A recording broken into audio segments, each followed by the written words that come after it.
തീർച്ചയായിട്ടും പറയാനുണ്ട്, കുറേ കാര്യങ്ങൾ പറയാനുണ്ട്. ഒന്ന്, ഈ അറസ്റ്റ് ചെയ്യപ്പെട്ട രണ്ടുപേരെ എനിക്ക് നേരിട്ട് അറിയാം. മുഹമ്മദ് ഹുസൈനെ, അബ്ദുൽ സലാമിനെ എനിക്ക് നേരിട്ട് അറിയാം. അതിൽ മുഹമ്മദ് ഹുസൈൻ അവിടുത്തെ യൂത്ത് കോൺഗ്രസ് പ്രവർത്തകനായിരുന്നു. ഞാൻ ആദ്യമായിട്ട് അദ്ദേഹത്തിനെ ഫോണിൽ വിളിക്കുന്നത് നവകേരള സദസ്സുമായിട്ട് അദ്ദേഹത്തിന് പെരുമ്പാവൂരിൽ കുറുപ്പമ്പടി MGM സ്കൂളിൻ്റെ മുമ്പിൽ വെച്ച് ക്രൂരമായ ലാത്തിച്ചാർജിൽ പരിക്കേറ്റ് അദ്ദേഹം കിടക്കുന്ന സമയത്താണ്. ഞാനന്ന് പരിക്കേറ്റല്ല, ആ നവകേരള സദസ്സ് നടക്കുമ്പോൾ എല്ലാ സ്ഥലത്തും ലാത്തിച്ചാർജും ആണ്. അപ്പോൾ ഇദ്ദേഹത്തെ ഫോണിൽ വിളിച്ചു. അങ്ങനെയാണ് ആദ്യമായിട്ട് ഫോണിൽ വിളിക്കുന്നത്. ഫോണിൽ വിളിച്ച് ആശ്വസിപ്പിച്ചു. എല്ലാവരും ആശ്വസിപ്പിക്കുമല്ലോ.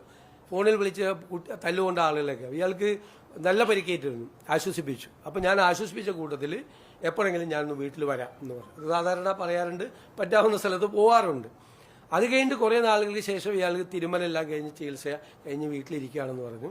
ഞാൻ ഇദ്ദേഹമുള്ള ആ വെങ്ങോല പഞ്ചായത്തിലൊരു പരിപാടിക്ക് പോയി കഴിഞ്ഞപ്പോൾ MLA-യോടും അവിടുത്തെ പാർട്ടി ഭാരവാഹികളോടും ഒപ്പം അവരെല്ലാം കൂടി പറഞ്ഞു ഒന്ന് പോകണം, സാറ് വാക്ക് കൊടുത്തിട്ടുള്ളതാണെന്ന് പറഞ്ഞ് ആ വീട്ടിൽ പോയി ഇദ്ദേഹത്തെ കണ്ടതിന് ഫോട്ടോസൊക്കെ ഉണ്ട്. അതിനുശേഷം ഇയാൾ എന്നെ 3-4 പ്രാവശ്യം പല സ്ഥലത്ത് വെച്ച് കാണാൻ വന്നിട്ടുണ്ട്. അപ്പോഴെല്ലാം നമ്മളൊരു പോലീസ് മർദ്ദനത്തിൽ പരിക്കേറ്റ ഒരാളെന്നുള്ള നിലയിലുള്ള ഒരു ഒരു ഒരു താല്പര്യം കാണിച്ചിട്ടുണ്ട് അയാളോട്. അങ്ങനെയല്ലേ, അടികൊണ്ട് വന്ന പിള്ളേർ വരുമ്പോൾ നമ്മളൊന്ന് ചേർത്ത് നിർത്തും, തീർച്ചയായിട്ടും അത് നിർത്തിയിട്ടുണ്ട്. അപ്പോൾ ഒന്നും അവിടുത്തെ പാർട്ടിക്കാർക്കോ പബ്ലിക്കിനോ ഇതൊന്നും അറിയില്ലല്ലോ ഇദ്ദേഹത്തിന് ഇങ്ങനത്തെ ഒരു സംഭവം ഉണ്ടെന്ന്. ഇപ്പോൾ അറസ്റ്റ് ചെയ്യപ്പെട്ടപ്പോഴാണ്